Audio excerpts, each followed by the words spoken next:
Conhecer todos os arcos de personagem e saber escolher qual é o melhor ou quais os melhores para sua história é uma das principais técnicas que escritores e roteiristas precisam ter.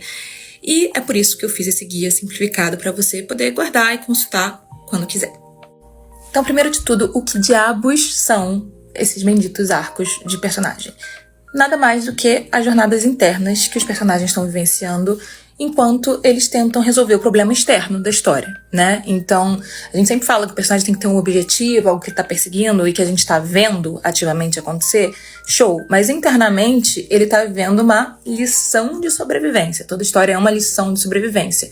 Algumas vezes ela é extremamente prática, sim, mas na maioria das vezes, junto com essa lição prática e muito, física sobre a vida, vem uma lição moral, mental, existencial, e é isso que é o arco de personagem.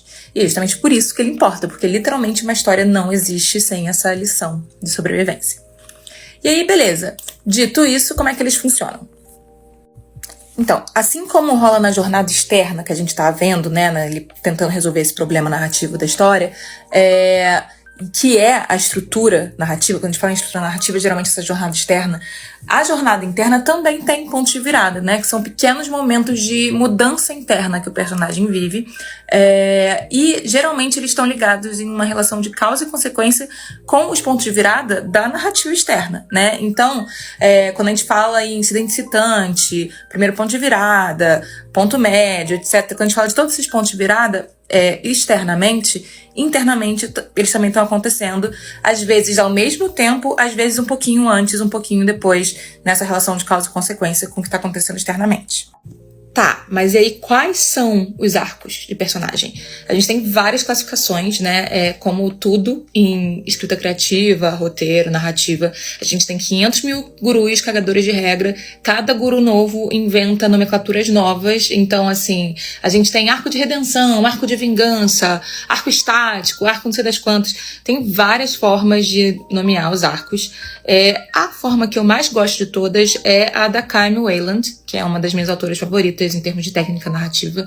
E eu gosto da forma como ela estrutura, né, esses arcos, ela dá 5 possibilidades, porque eu acho que ela consegue abarcar todas as outras possibilidades. Assim, eu já li muita coisa por aí, e você, quase todas as possibilidades de arco, acho que todo esse pá, você consegue, inclusive as jornadas arquetípicas, né, posso fazer vídeo só sobre elas, você consegue botar dentro de uma das possibilidades de arco de personagem que ela levanta. E, então, são 5 delas. Os arcos positivos são aqueles em que a personagem vai começar com uma crença equivocada sobre o mundo. Então, assim, toda história tem um tema, né? Então, a lição de sobrevivência que a personagem vai entender é que ela tem uma visão errada daquele tema, uma crença limitante, uma crença equivocada, e ao longo dos eventos da história, ela então vai aprender a versão certa disso, né? Vai entender a crença certa daquele tema, e é certo e errado sobre a visão de quem, gente? De você, autor, né? A lição de sobrevivência que quem tá propondo é você. Então, aquela visão moral sobre o mundo, aquela visão existencial sobre o mundo, até uma visão amoral, né? Se você quiser propor isso, tá vindo de você, beleza? É isso. Próximo arco. Outro arco em que acaba tudo bem pro personagem é o arco plano. Só que dessa vez, no arco plano, o personagem começa com uma crença positiva sobre o mundo, né?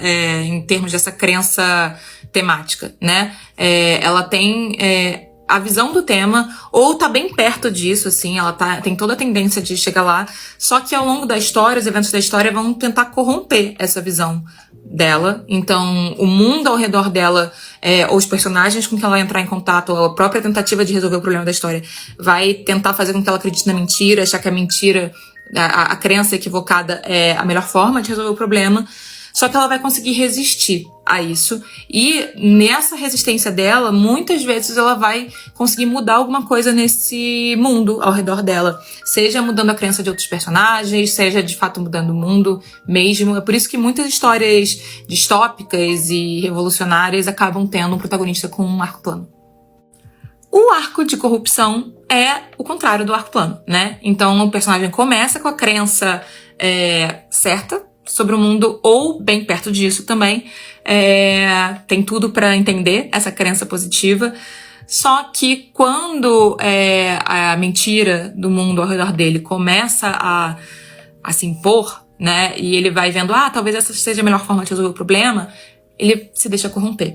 Então, ele chega no final da história com a crença equivocada. Mesmo que ele termine, conseguir resolver o problema, ele conseguiu resolver o problema da pior forma possível. Então, a gente vai ver que emocionalmente, moralmente, mentalmente, alguma coisa se quebrou nele, né? E aí a lição de sobrevivência é ou pra ele ou pra audiência nesse sentido. No arco de queda, o personagem já vai começar com uma crença mentirosa, equivocada sobre o mundo, que nem acontece no arco positivo. Só que, ao invés de aprender a lição e achar, né, começar a acreditar na verdade temática da história, o que vai acontecer é que ele até vai chegar bem perto dessa verdade temática, ele vai vislumbrar essa verdade temática, mas vai escolher a mentira e vai se aprofundar ainda mais nessa mentira. Então, de novo, que nem no arco de corrupção, mesmo que ele consiga resolver o problema, fique milionário, sei lá, se dê super bem externamente, internamente a gente vai sentir podridão, deu ruim. Que merda. É sobre isso. E, finalmente, o arco de desilusão, que é um dos arcos que eu mais gosto, que ele é assim, ele é meio agridoce, sabe? Ele tem uma estrutura muito parecida com o arco positivo, no sentido de o personagem começa acreditando numa mentira, termina acreditando na verdade temática, só que essa verdade temática ou é horrível, trágica mesmo, o mundo é uma grande merda, ou ela é agridoce, sabe? Aquela coisa bem amadurecer dói. É bem por aí. Desilusão é sobre isso. E é isso, galera. Esses são os 5 tipos de arcos de personagem para você conhecer e pensar qual é que se encaixa mais na lição de sobrevivência que você tá querendo contar com a sua história, pro seu protagonista, pros personagens em volta. E é isso. Beijo.